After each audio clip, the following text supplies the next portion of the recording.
Hello and welcome to TV. It's transfer deadline day, and as we know, the transfers have now been completed. Apart from the teams who've put in late transfers, they've still got to 7 p.m. as long as they've put through the transfer sheet. An eventful transfer period, but a very, very quiet deadline day, if I'm honest. We'll go straight away into the transfers. We'll start off with Man City, only signing Riyad Mahrez. How would you sum up City's transfer business this summer, Mido? To be honest with you, I don't really think that City had to dive into the market that much. In all honesty, they probably could have done exactly what Tottenham done, not made any signings, went into this new season with the same team, and still would have been favourites. I think Riyad Mahrez is a quality signing, to be honest, though. That being said, my personal opinion is that he'll be starting ahead of Sterling and City. Really? That's what I reckon. He hasn't just broken the transfer record to have him sitting on the bench. I think he's gonna be playing him week in, week out, and Sterling and Bernardo Silva, in my opinion, will be the two that will come off the bench to swap Sane and Mahrez. But how are you going to keep them happy? Now, this is the thing. There's plenty of competition, man. You've got the FA Cup, Champions League. He needs a squad. He needs depth, and the good managers will remind their players that they're going to need them for those kind of games. They're going to need them for those occasions where if he needs to rest Mahrez or Sane. Bernardo Silva and Sterling need to be ready to come into the team and challenge for those spaces. Yeah, I understand that, but think about it. At the beginning of the transfer window, they targeted Jorginho, and they got parred off. Obviously, he went to Chelsea. Mm-hmm. But do you think they missed the trick with centre midfield? Because obviously, Guardiola's looked at that and thought, you know what, I need to strengthen my centre midfield. But he didn't have an alternative. And as well as that, I think they're quite short on left backs. I think that the Jorginho deal was more to do with the fact that he's looking at Fernandinho and thinking, how long do I have left in this player? So I think he reckons he's obviously trying to bring in Jorginho for a long-term signing. I don't know how old is Jorginho. Too sure, he's quite young. I think he's about 24. Okay, so I mean Fernandinho, I'm pretty sure. I'm not entirely sure what the stats are, but I remember hearing something about. I think he played more minutes than anyone else in the City team last season. So probably the reason why he wanted him was someone to bring in fresh legs or someone to kind of replace Fernandinho, and it will help him ease Fernandinho out of the team. So I think he's looking at it and saying, okay, he's missed Jorginho in the signing. It's probably not the end of the world because he probably does have another season or two out of Fernandinho playing at the top level. So. But what are they going to do if, say, Fernandinho gets injured or suspended? He's known to be a bit of a hothead. Then what are they going to do? Agreed. But Yaya Touré's not there anymore, so it's not like they can chuck him in. I agree. But I mean, again, is it his system can be changed? Is it something is it an emergency? Do you honestly think that City are gonna be completely out of it? I mean, Gundogan, someone that can come in and play in that position. So, I mean, he can chop and change. Can you rely on Gundogan as a defensive midfielder, though? Because he's more attacking. He loves to get forward. No, I agree. But I just think that in this particular scenario, Guardiola probably thinks that he can make do with what he has at the moment. Probably trusts Gundogan and Fernandinho to hold it together for now. And you never know. He might just wait until the January window and dip in the market for someone then. With what they've done, obviously they've spent 60 mil on Mahrez. They're going to win the league again, do you think? I personally think they will. Yeah, I think so. I'll put them down as my favourites. I can't see anyone even. I honestly think that they're going to run away with the title again. I can't see anyone really pushing them. If Liverpool are to push them, I mean, my personal opinion is the race is between Liverpool and City. If someone are going to push them, it's going to be Liverpool, and Liverpool need to hope that everything clicks for them to do that. Right, Liverpool. We'll come on to that now. They've spent big. Yeah. Jurgen Klopp, he's gone in. Quality transfer window. Mate, he's gone in. He's gone in. He has identified what he needs. He needed a goalkeeper. That was the main thing that needed to get addressed. He obviously sold Daniel Ward to Leicester, but he's brought in a world-class goalie in Alisson. And looking at Alisson, he's more of a footballer than he is of a goalkeeper. From what I've seen of him in pre-season and at Roma last year, and I was a big fan when I saw him at Roma. But obviously they've brought in Alisson, like I said, 66 odd mil. They've got Keita, who's finally come in after they signed him last year in 2017. They've brought in Fabinho, Shaqiri as well. But for me, I still think they need a creative midfielder. Do you think it's, again, same thing about City, do you think it's crucial at the moment? I believe so. I think they do. Because if you watch how many chances you guys were making last season after Coutinho left, you were still killing it in terms of goals. Yeah, that's fine. Honestly, if you look at the Liverpool team, that was the last thing that you needed in terms of was an attacking player like that. Yeah, but is that, from what you've just said, that's against bigger teams. Teams that come to attack, like City did at Anfield. Teams that sit deep. Liverpool have known to struggle. They did it against Stoke at the end of last season. They did it against West Brom. They do struggle to break teams down. There's no one in that midfield, apart from Keita, that I actually see who's creative. Obviously, Oxlade-Chamberlain's injured. I think Klopp missed a little trick with that. He obviously targeted Nabil Fekir at Lyon. Yeah. The deal collapsed in the 11th hour. I have to go into Fekir. I feel sorry for the guy. Apparently, he'd done a full LFC interview. He was in a Liverpool kit. Apparently, picked his number as well. Medical was done, and then deal collapsed. Some are saying it was a medical. I don't think it was, because you can't pass a medical and then do the interview. So you've got to pass them both, to pass the medical to do it. I thought it was to do with the fact that the Lyon president wasn't happy with the way Liverpool approached the transfer. Liverpool haven't actually come out and said anything, and Orlas is known to be a massive bullshitter because he's done it with Lacazette last year. Yeah. I personally think what's happened is they've done a medical. There was a little issue because obviously he's had a problem with his ACL in the past. Yeah. And I think Liverpool just looked at lowering the price, and he's known to be a stubborn old guy. He's done it with Lacazette before. He's done it with a number of players before. Especially considering he just won the World Cup as well. He's probably thinking that's going to make his after price price higher. Yeah. But he barely played. But still, I mean, it's a leverage, isn't it? It is. But again, I mean, listen to it earlier. Chelsea went in for a bid as well, and apparently that got rejected. Whether that's true or not, I don't know. Apparently Fekir was the one who turned it down. Obviously wants to play Champions League football. But again, do you think Liverpool have actually missed it? I think they've missed a trick with that. I honestly do. There's not that much creativity. Yes, you can rely on your three attackers, but then what do you do if your three attackers are having an off day and it's a game that you must win? My opinion is, okay, I do agree that you guys need a playmaker, but again, I don't think it's a pressing issue for Liverpool. I think you've filled in all the the areas that you guys really needed cover or needed players. What about the centre back? I think that's another one, because Lovren, yes, he's had a good World Cup, but the guy's a liability. I agree, and I remember I was saying this to you previously, but Jurgen Klopp obviously is putting his trust in him. I mean, look, you guys were you even linked with any centre backs after the World Cup? There was rumours of Mido, but I think that was just a load of bull crap, really. I don't think it was actually concrete. Yes, we got Joe Gomez, Joel Matip, Ragnar Klavan as well, but it's just not quality. I don't see quality in them at all. Like, I don't see quality in them compared, for example, to your Cities with your John Stones, with your Companies, your Laportes. You said yourself that after Van Dijk started playing for Liverpool, Lovren turned into a much better player. He did. He turned into a beast, and it shows the leadership that Van Dijk's got.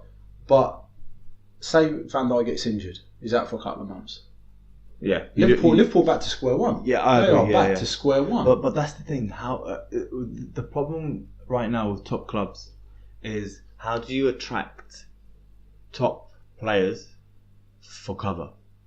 Like, for example, right now you've got Van Dijk and Lovren, and the only way you can attract a big name is for them to displace Lovren and have Lovren sat on the bench, which is a realistic scenario. Yeah. But again, it's a kind of a catch-22 where if you have two quality centre backs and you want to bring in cover, you're never going to be able to bring in quality cover unless they're going to be a youngster who's looking to break into the team. It's always something it's an issue. It's a struggle. That's true. But Man City done it last year. They brought in Laporte in January for 50 odd mil, and then he played at left back most games because obviously Mendy was injured.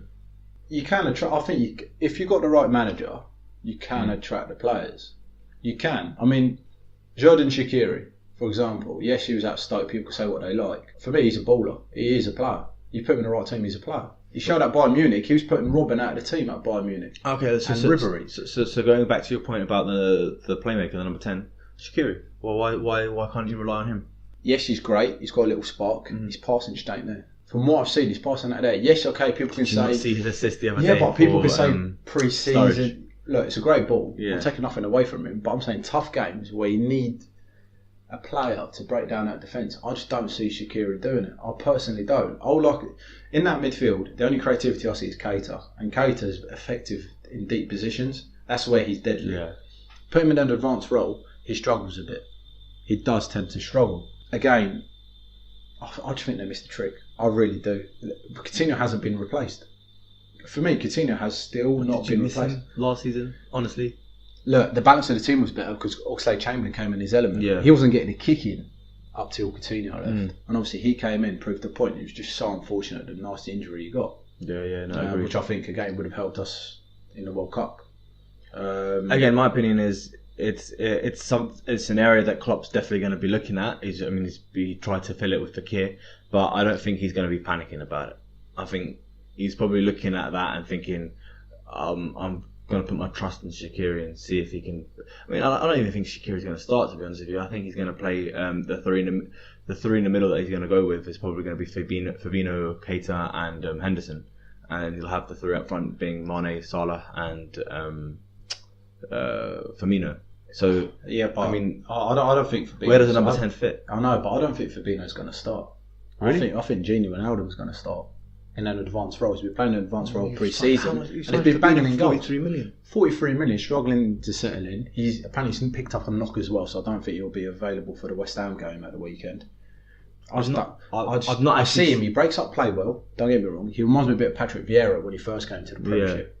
He breaks up play well, but then it's just sideways passing. It's basically like an Emre Can. It's just sideways passing. You need that kind of player to offset teams, especially in the Premier League, man. You need a kind of that bit of tenacity, someone that can, someone that. I mean, look, Arsenal's problem in the past was they couldn't win ugly, right? Yeah. Sometimes you need those kind of players, the Roy Keanes, those Vieiras, that can just get in there, get stuck in, and just get the job done. I mean, yeah, we'll have to wait and see. Yeah, time will tell. I suppose time will tell with that one. Liverpool, where do you think they'll finish? Runners up. My if I had to put money on really? it, yeah, I honestly think you're going to finish runners up.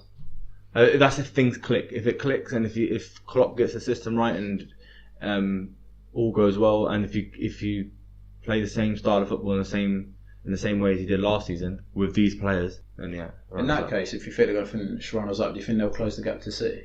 I don't think so. I think City is too strong. City is too strong, man. Because the way I see it, they got more creativity. I'll come back to it. They got more creativity. They got a deep squad, man. Okay, fair enough. Their squad is disgusting. Yeah, disgusting. Apart from obviously, like you mentioned, holding mid. They're still, to me, I look at that City team and I just think, honestly, if you told me that if you could go forward in time and tell me, City won the treble, I wouldn't be surprised. Honestly, it's a team capable of winning trebles. It's a team capable of dominating Europe. Maybe an Invincibles team. Honestly, they have that ability. They broke records last season. They're only going to get stronger this season. Yeah, it's not a fun time for a United fan. But overall, successful transfer, you'd say, for Liverpool? Yeah, definitely. Best transfer window, I think, out of the top teams. Yeah. Definitely. Yeah, I'll have to probably agree with that. Yeah. As much as I hate to admit it. I'm smiling. I hate it. It's such a horrible time to be a United fan, man. Right, in that case, going into your team, Man United. Oh no. I've never. Can we not talk about League One? I know we don't need to talk about League One, man. I've never heard of a team linked to 5, 6, 7 or 8 defenders in the space of 12 hours, like Man United, and then end up signing no one. I mean, do you know what it is? What is going on at United? Do you know that's my first question to you. Look at United's starting lineup, yeah. De Gea, in our defensive lineup, we're probably going to go with De Gea, Valencia, Young, Bailly, and Lindelof. The only 2 Mourinho players in that team, in that defence, are Bailly and Lindelof, right? 3 of them are Fergie signings. 3 of them are still players from Fergie's tenure. It's ridiculous that we still have, I can't understand how, and not just Fergie signings. Our 2 fullbacks aren't fullbacks. We have wingers who have been moved into a defensive position. The fact that we still are doing this, the fact that we haven't been able to replace them, and these are aging players as well. It just goes to show how far behind we are. I mean, you have replaced. Well, I say replaced. You have brought in Dalot down at Porto. I think he's a right back for. I think it was a reported 19 million. But again, I look at that, but you still don't have an out and out left back. Yes, Ashley Young can do you a job. You've got Luke Shaw, who obviously has an issue with Mourinho. I don't know what Mourinho's issue is. He's had fitness problems. He's not been working hard enough in training. Yeah, I don't actually blame Mourinho for that. I mean, if he doesn't, give him a chance. Give him a chance. What have you got to lose? Do you know what? I thought Luke Shaw was going to really fulfill his potential. There was one point where it was before he broke his leg against was it PSV? I think PSV. It was PSV in the Champions League, right? And he was having a stormer of a beginning of season. Like, he was playing quality. And I remember I was saying to my brother, this is the player that we bought. He's showing everyone why he is worth the money that we bought him for. And I don't know what happened after that. After he came back, it just wasn't the same player. I don't know if it was. I don't know if he lost motivation. I don't know if it's Mourinho not giving him a chance. But I look at Luke Shaw right now and I think he's not our solution. Yeah, I mean, look, left back's an obvious weakness in that United back four. I mean, don't get me wrong. I think Young's done a quality job, and so I think Valencia has. Yeah, but like you said, he's aging. And he's a winger. Yeah, exactly. By trait. But you need an out-and-out left-footed left back, if you like, just to keep the balance nice. Yeah, we're not going to win the league with Ashley Young and Valencia as our. I understand that, but then my argument to you now is, yesterday news came out that Schalke went in for Danny Rose for a loan deal. What do United have to lose to approach Tottenham for a loan deal for Danny Rose, or even buy him? Yeah, I mean, there was rumours at the start of the transfer. There was rumours in January that we wanted to sign Danny Rose. I don't know what happened. It kind of fizzled out and didn't really hear anything about it after that. Don't know if it's Mourinho not thinking that perhaps Mourinho doesn't like Danny Rose. You know what Mourinho's like. If he's not a fan of a player, he's a dinosaur. I'm telling you, he's a dinosaur. I called him a dinosaur for the last couple of years, and he still is a dinosaur. Do you think so? I look at today. We got toyed with by Diego Godin's agent. We actually got mugged off. We got used, literally. And abused. We literally did. It was embarrassing. The fact that a club like Man United were getting toyed with. And then you see the fact that Yerry Mina's gone to Everton. Yeah, when we could have signed him, could have been a good player to sign. Champions League football. Exactly. What is going on? Why are we not able to sign these players? But is it Mourinho? Is it the fact that these players just don't want to play for United? I mean, surely that's not the reason. Surely it has to be Mourinho, man. Mate, you said it before. United don't seem to be a pulling club anymore. Players aren't really attracted to United anymore, unless it's money related, aka Sanchez. Yeah.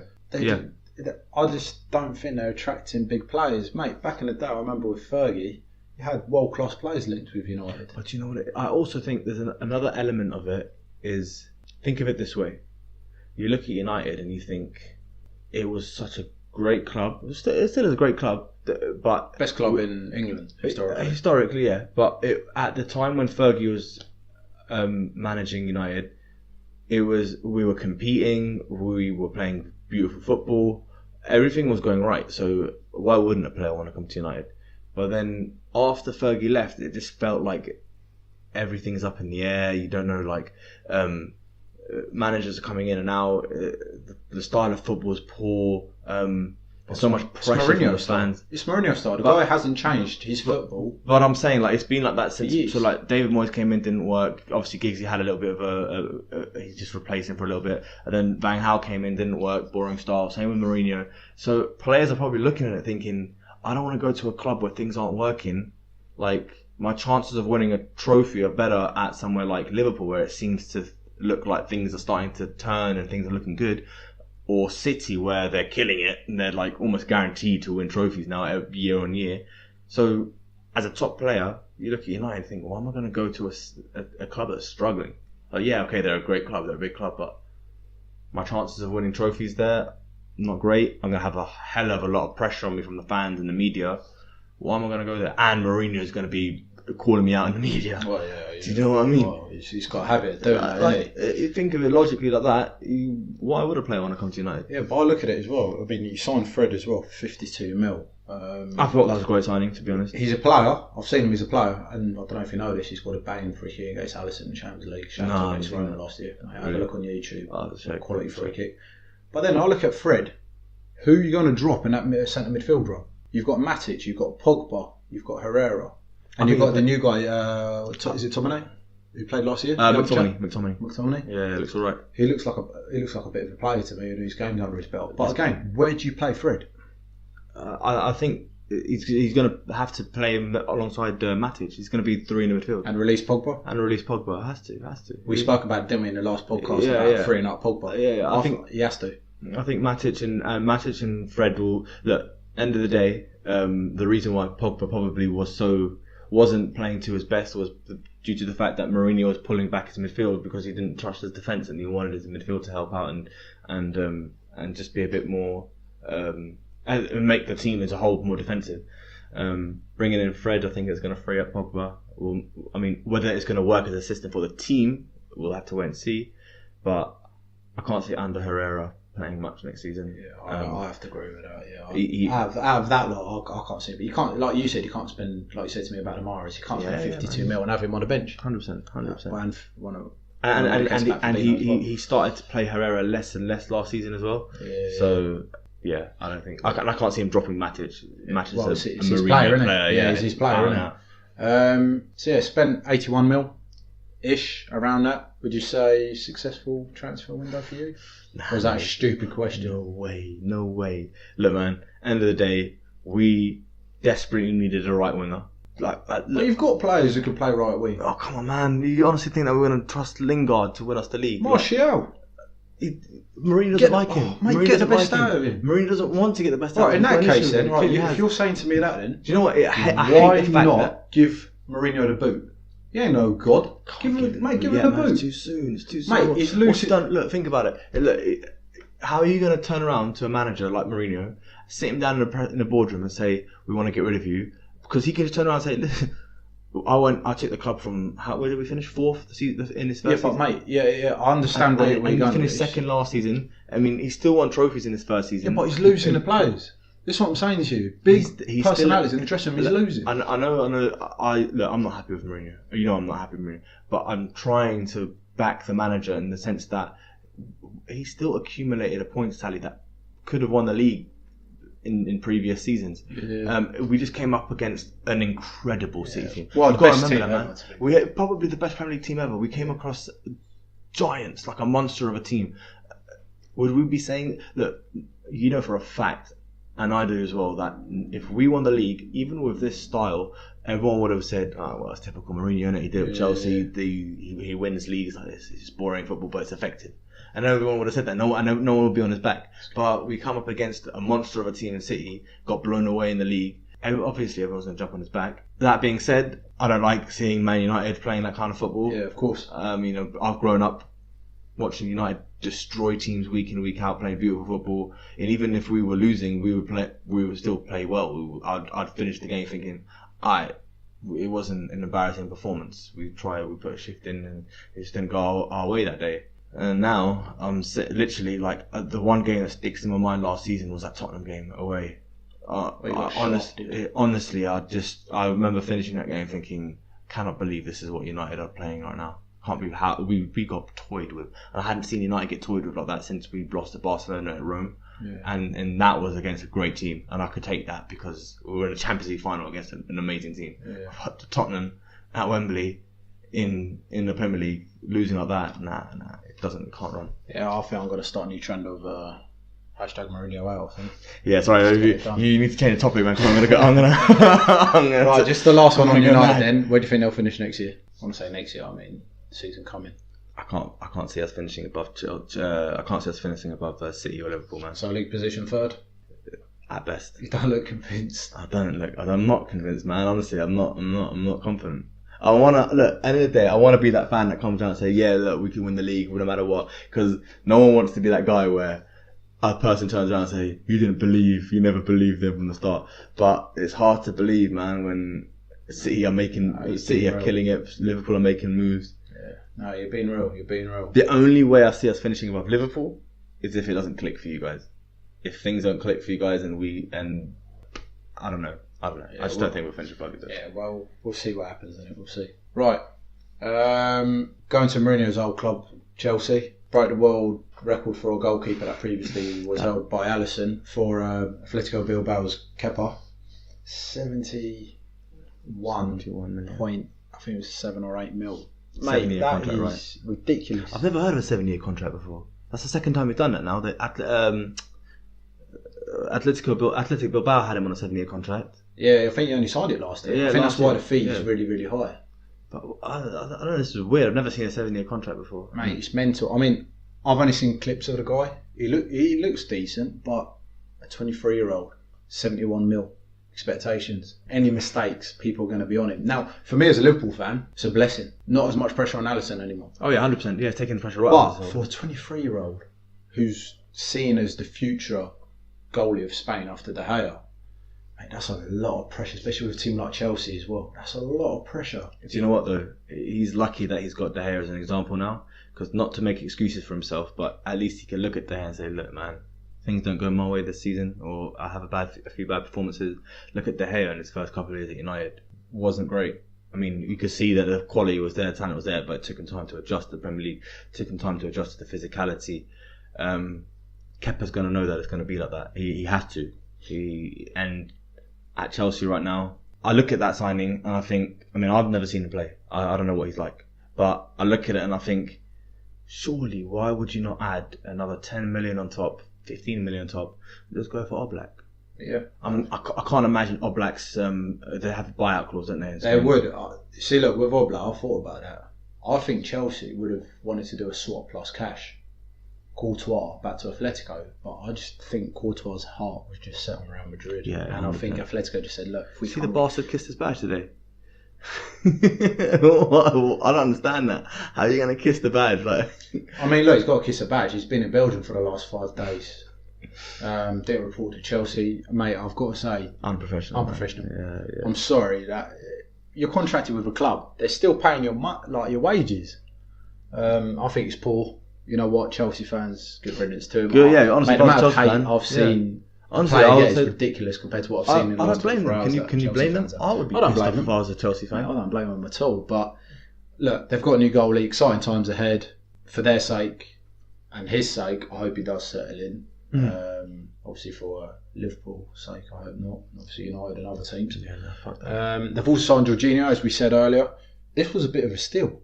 Obviously, Sarri had a lot to do with it. Jorginho. Yeah, obviously Sarri. Signing. Honestly, that's a brilliant signing. Mate, absolute wicked signing. I think he's quality. Mate, it's a wicked signing. We were linked to it. I know Liverpool linked to him in the beginning of the summer. And then obviously City, and he was close to City as well. Mm-hmm. Chelsea pulled off a masterstroke. Bring Sarri in just as Jorginho's about to sign for City. Bring him in with you. Honestly, I think he's going to be that one signing out of all the ones that we've talked about and all the top signings from the top teams. I think he's going to turn out to be the one where everyone looks back and thinks he was the coup. He was the one. He's a player. He's a player, man. I watched him at Napoli last year, and I've got to say, he is a player. I watched the highlights of, I think it was his first game in pre-season. Obviously I know it's pre-season, but his stats in terms of passing and just generally everything, he's just a quality player. He's going to be a baller for Chelsea next season. Yeah, imagine him next to Conte, man. It's a monster, isn't it? It's monstrous. Quality, monstrous. I mean, at the end of the day, you look at that Chelsea team. They could have had a very, very bad transfer window. All right, yeah, they lost Courtois. We don't know how Kepa. Mate, I think they're going to do bits. I seriously think they're the dark horses. But imagine if they lost Hazard, everyone would be like, "Woof, Chelsea are going to have a terrible season." Yeah, but don't forget though, Spanish transfer window is still open till the end of August. True, but Chelsea really going to let him go? There's no way they're going to let him go, man. For Real Madrid, Real Madrid have got money. They need that marquee signing. If they come up and give them 200 mil, you reckon they're going to say no? They ain't going to give him 200 mil, man. I'm just saying, hypothetically. I know what you're trying to say. I'm sure they wouldn't reject 200 mil, but come on, Madrid aren't stupid. They ain't going to put that kind of money in front of them. But you don't know, because there's pressure on them. They need that marquee signing. So, They also got Kovacic on loan from Real Madrid. He's a player. I think he's a player. The only thing about Kovacic, though, I don't really know where his best position is. Attacking mid. I watched him at Inter playing in that attacking mid role. Ran the games. You think so? Yes, ran the game, mate. That's why Real Madrid got him. I've seen him playing holding mid. I've seen him play centre mid, attacking mid, in the wing. Yeah, he is versatile, but his strongest position is that in that attacking mid role. It is. I've seen him play, and he looked better to me there. And mate, he's on loan. I feel like he's been a bit unlucky in his career as well. Going to Real Madrid, you got your Modric, your Toni Krooses to. Casemiro's as well. He didn't exactly set the world alight at Inter Milan, man. Like, you could see the quality player. I don't get me wrong. I think he's a great player, but like, I just look at him and I think he hasn't had that great run of form yet. I mean, I don't know. He's still young as well. I think he's like 20. He's another one that's a bit of an enigma as well, man. I don't know. I think there could be some things to come out of it. I think he's a dark horse. But no, quality signing. Honestly, I think it's a great signing. Transfer window for Chelsea. How would you rate it? Decent, only because it could have been a lot worse. I think if they lost, I mean, okay, you're right. The Spanish transfer window hasn't closed yet. We don't know about Hazard. They keep Hazard. Decent transfer window. What about Willian? He's been linked with another one. He looks happy now, but look, they've kept Willian. He was linked with United. How many bids did Barcelona put in for him? 3, I think. 3 bids, and but they were stupid bids. I mean, let's be honest, they were just added like 5 million each time. So Yeah. Bunch for that. But how old is he? 30 odd now? 31. Yeah, something like that. I mean, they're not going to try and completely. Well, United went into him as well, weren't they? At one point. I think Chelsea, like you said, they could be dark horses next season. I don't know if Sarri's going to be able to make it click. We'll see how he is. But the transfer window, generally, I look at it and I think they've done it right. Yeah. They replaced Courtois straight away. Exactly. Well, from what I read today, apparently Kepa came out and said that Chelsea were interested in him for a couple of weeks. Okay, well they probably knew that they knew that Courtois wasn't going to come back. Really, let's be honest. And they did that deal quick. Things might be in place. If he said the interest was 2 weeks, obviously these professional teams have got agents and everything. Their medical teams, everyone in place. What do you think Chelsea will finish next year then? I think United and Chelsea are going to scrap out for that third place. To be honest, so I can't. I mean, I don't know. Look, third or fourth? I'm going to put you on the spot. Fourth. Well, you got to. You're a United fan. Yeah, I can't. You have to. Can't put them ahead. It's already heartbreaking enough as it is to say that City and Liverpool, our 2 biggest rivals, are going to finish above us. Yeah. I'm going to put those dirty. Well, let me add another one to the mix. Skanks in front of us. This one might make you feel a little better. Spurs. I'm actually shocked they didn't sign anyone, man. But did they need to? I'm legit. I honestly think they need backup up front. I genuinely think. Look, what happened? Harry Kane breaks his leg. What do you do? Honestly, think about it. And I was telling my little brother earlier. Again, they've got, and I was listening to TalkSport this morning, and Harry Redknapp was saying, how do Tottenham, if they do want to bring in a striker, how do you bring in a quality striker and tell them you're going to be sat on the bench? And that's true, but I think their business was clever, signing the main players to long-term contracts and Pochettino on top. For me, I think that's quality business if you look at it that way. They held down Alderweireld, didn't go anywhere. Yeah, and Toby. Yeah. Mate, it's so easy. It's so easy. They could have lost Harry Kane, like you said, Toby Alderweireld. Like you said, they signed Harry Kane to a long-term contract last season. I reckon they know they're going to lose him eventually, but they thought, let's just sign him down, tie him down, and we'll get a big sum out of him when the time does come to sell him. So do you reckon they'll improve on last year? Like playing wise, I'm talking the results wise. Look, I think they'll still be a threat. They'll still be a good team. But I can't see them. I think it's going to be very tight between in terms of quality and standard. I think United, Tottenham, and Chelsea are kind of on the similar level. So, I can't. Are we talking? I can't. Yeah, fifth. I mean, it's so tight right now in the Premier League. It's so hard to predict. But I'm putting you there on the spot. Fifth. Yeah, fifth. Yeah. I think I've got City, Liverpool, United, Chelsea, Tottenham, and then the jokes. Look, I'm not even going to ask you how they transfer window, how you rate it, because there's nothing too great. So we'll just leave it at that. Yeah. Just leave it at that. Right, moving on to the other team in the top 6. Arsenal. Wenger out. He's out. Do you know what the best bit of business they've done this summer was bringing in Unai Emery?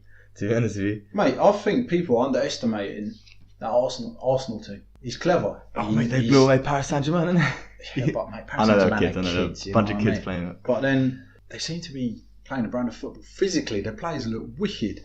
Do you know what? I haven't actually watched Arsenal pre-season. Wicked, mate. Physically, I saw We were talking about a picture of Petr Cech.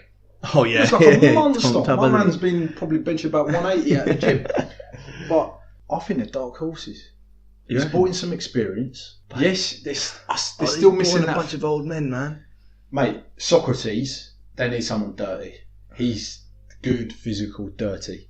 They brought him from Dortmund.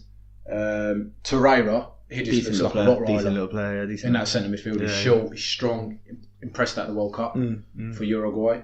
Lichtsteiner, bit of experience. I've always rated him, but I haven't watched him in the last 2 years. He's fairly old, but I feel like he's brought him in to keep Bellerin on his toes. Because, mate, Bellerin didn't really have any competition last year too.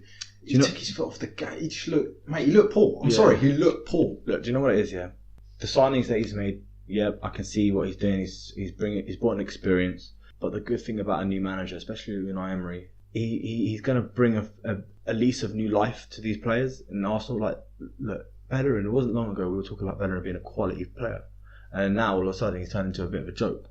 So you never know. Unai Emery might come in and revitalise these players, and they, like you said, there might be dark horses. Personally, I don't think so. I think the Premier League is too competitive. When I say dark horses, I'm in for Europa League football. So I ain't talking Champions League football. No. I mean, so I think that, like, with all due respect, I think they still got a lot of work to do. Literally. And I'm hearing Arsenal fans saying, "Oh, we're going to get into the top 4." I don't think they understand how much hard work they've got to do. But look, man, Arsenal, I think it's a project. I think fans, give them 2 years. Arsenal fans can't turn around and say, yeah, I don't think we're going to make top 4, because then why the hell did you get rid of Arsene Wenger in the first place? But he didn't even take him into the top 4. No, but that's what I mean, exactly. And he lost his job. Wasn't it the first time? I understand that, but mate, you've got someone who's been there for how many years? Hampton United. You're bound to go down a bit in order for the new manager to implement his routine. Mate, everything changes. This is the thing with management. Some people don't recognise what changes. Diets change, routines change, definitely. Culture changes, different things. New players coming in have to settle in. Different things change, and I'm hearing them saying top 4, mate. You never know.